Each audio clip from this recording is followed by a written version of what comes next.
reasons why it's appropriate that the National Library of Wales is located on this cliff top overlooking Aberystwyth.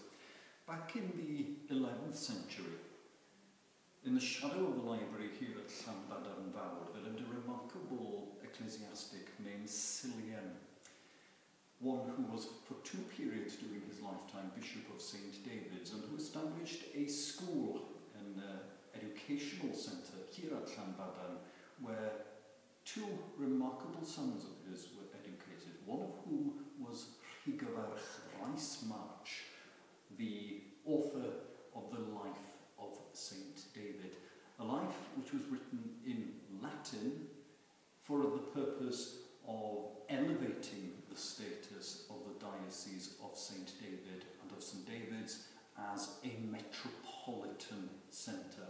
Now, there are many reasons why it was written during the late 11th century, the main one, of course, being the Norman incursions and the spread of Norman culture and power into South Wales and into South West Wales during that period. And the idea that Canterbury was to be the metropolitan seat of an archbishop. The Welsh reacted by stating that St. David, because of the old traditions and history, deserved its metropolitan status as an archbishopric in itself.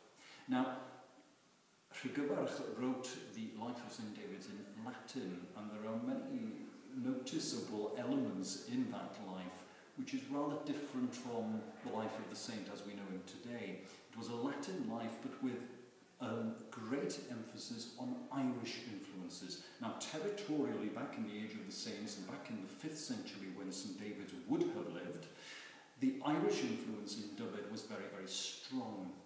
And because of this, you see a lot of Irish saints making appearances in the life of St. David. Patrick himself makes a major appearance before the birth of St. David's. In fact, he has to leave Wales in order to make room for this man who was greater than him. Also, quite evident in the life of St. David, you see an ascetic element. These were monks who lived a very, very harsh life. Dewi, one who lived upon water alone, did not taste alcohol, living a very, very harsh life of obedience within the monastery, and within the monastery, of course, that David himself founded, the Glyn Rhosyn, which is now St. David's in South Wales. Now, we don't have any early texts of the life of St. David's in Latin here at the National Library of Wales. For many historical reasons, they are now at the British Library, in the Bodleian Library in Oxford, and also in other centres outside Wales. What we do have here in the National Library are early versions of the life of St. David's in Welsh. If you think of the gap of time between the age of St. David himself and Rhugbarth writing his biography, we're talking about a period of 600, 700 years perhaps. Well, some 200 years after the life was composed in Latin, a Welsh ecclesiastic, and we don't know who he was, translated the life of St. David's into Welsh, or a version of the life of St. David's. If this was for a Welsh-speaking audience, then you didn't need the Irish elements. Those were discarded. Also, to make it more appropriate for his own day, he discarded all the ascetic elements. Dewi wasn't Ddyfrdwr anymore. He was somebody who was a normal ecclesiastic. Therefore, the harshness of the monastic life in Menevia disappeared. And what he did was to compose a Welsh version of the life that was popular and simple, and first recorded in the book of the Anchorite of Llanstephan, quite an appropriate venue for somebody to write the earliest version of the life of St. David.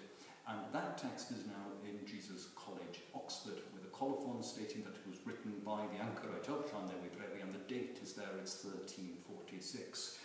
Our earliest version of the text belongs to some 75 years after that date, and it is contained in this rather remarkable manuscript, which is one of our coloured books. Now, you'll be aware of the Black Book of Carmarthen, the Red Book of Herges, the White Book of Talgarth.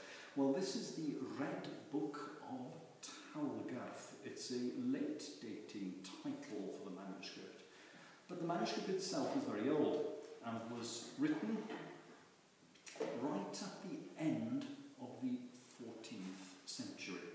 And it was written by somebody, and we know his name. He's called Llanstephan. We know that because he's written his name in another manuscript which is now in Philadelphia in the United States of America. But we can identify his hand, Llanstephan. And he was the same scribe as the main scribe of the Red Book of Herges. So you have red books galore. And in this particular manuscript, that one, he wrote for a patron. In this manuscript, he is doing likewise. The patron is probably different. The patron in the case of the Red Book of Herges was Hopkin ap Thomas of Ynys Morgan, and in this case, it's his brother, Rhys ap Thomas, is mentioned in the manuscript. There are similarities. First of all, the Red Book of Herges is also written on parchment. There are dissimilarities. The Red Book of Herges is absolutely enormous. This is a small volume, containing only a selection of texts that would have been in the other manuscript. And these are all religious, mainly translations into Welsh from Latin tracts. And among those tracts is the life of Beuno, the North Wales saint, and the life of Saint David, the South Welsh saint. And it is a concise life. As I said, elements have been left out of the production. And what you see is that the introduction takes you into the genealogy, first of all, of Saint David, fel hyn y treithir o Ach Dewi. What follows is the genealogy of Saint David, a beth o'i ddichedd a'i wyrthiau, and some of his life and of his miracles. You have a little bit which states that Dewi was the son of Sant, that most unfortunately named king of Dyfed, who raped Dewi's mother, who was a nun, and begat Dewi.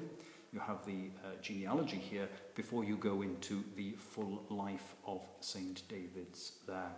Now, what is quite remarkable about this Welsh version of the life of Saint David's is the fact that it finishes on a high point. After discussing that wonderful miracle of the Synod of Llandewi Brefi, when the hill rises under the feet of Dewi so that he could preach to the assembly of bishops and other ecclesiastics. We come to the end of Dewi's life, and he's a very old man indeed. He's 147 years of age.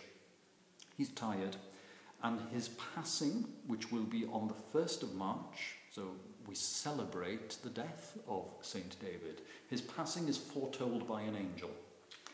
And therefore he has time to prepare for his end. And there comes that famous passage, that final valediction in a way, where he addresses the assembly by saying, Arglwyddi frodyr a chwiorydd. And here we have that famous text. Arglwyddi, lords, brothers and sisters, biwch lawen, be happy, be merry, a chedwch eich ffydd a'ch cred, and retain your faith and your belief.